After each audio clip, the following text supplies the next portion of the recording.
Good morning, Kurt. Thanks very much. Ottawa police are investigating a report of a sexual assault that allegedly happened on Wednesday at Walter Baker Park in Canada. At around 10:30 p.m., a 17-year-old woman was inappropriately touched by a man that came up behind her. He then fled the scene. Now, the suspect is described as standing 6 feet tall with broad shoulders. He was dressed in dark clothing, including a dark hoodie and black mask. Anyone with information is asked to contact police. Roads in the area of Ramseyville and Russell Road are open again. They were closed off at 9 last night while police investigated an incident involving a Via Rail train. Paramedics say one person was taken to hospital with serious injuries. It is now the 6th day in a massive search for a man suspected of abducting a 16-year-old Southern California girl. Police are now warning James Lee DiMaggio's car may have been abandoned while on the run and rigged with explosives. Police also say DiMaggio may have had an unusual infatuation with missing girl Hannah Anderson. On Sunday night, authorities found the body of Hannah's mother and her 8-year-old brother when they extinguished a fire at DiMaggio's rural home. A Florida man is charged with first-degree murder after shooting his wife and apparently confessing to it on Facebook, along with a picture of her body. 31-year-old Derek Medina told friends and family that his wife had been punching him and he shot her. But he told police the shooting happened after a heated argument where his wife said she was leaving him. The man never called 911 but turned himself in later that night. Police also found the couple's 10-year-old daughter inside the house. She was not harmed.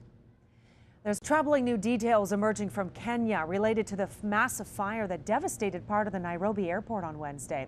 There are reports first responders were looting as the fire raged on and after it was contained. Some electronics were stolen and money from an ATM went missing. A police officer guarding the site overnight is accused of trying to take a safe from a bank in the burned-out arrivals hall. Police say they haven't received any formal complaints of theft. Some international flights resumed at the airport yesterday. It's a somber day in Japan today as the city of Nagasaki marked the 68th anniversary of the atomic bombing.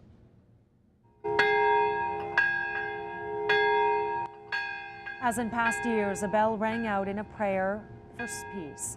Nagasaki's mayor called on the international community to be reminded of the suffering caused by the bombings.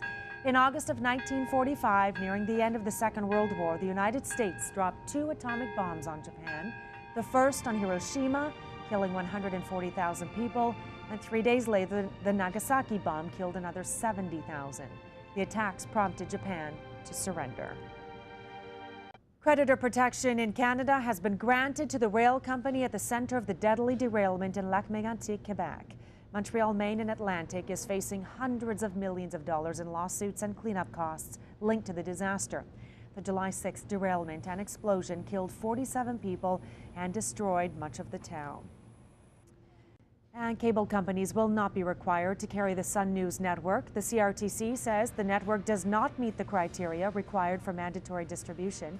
The ruling came down yesterday. Sun News Network first hit the air in April of 2011. 3 months ago, the network told the CRTC that anything short of mandatory carriage would spell the end of the channel. Last year, it lost $17 million.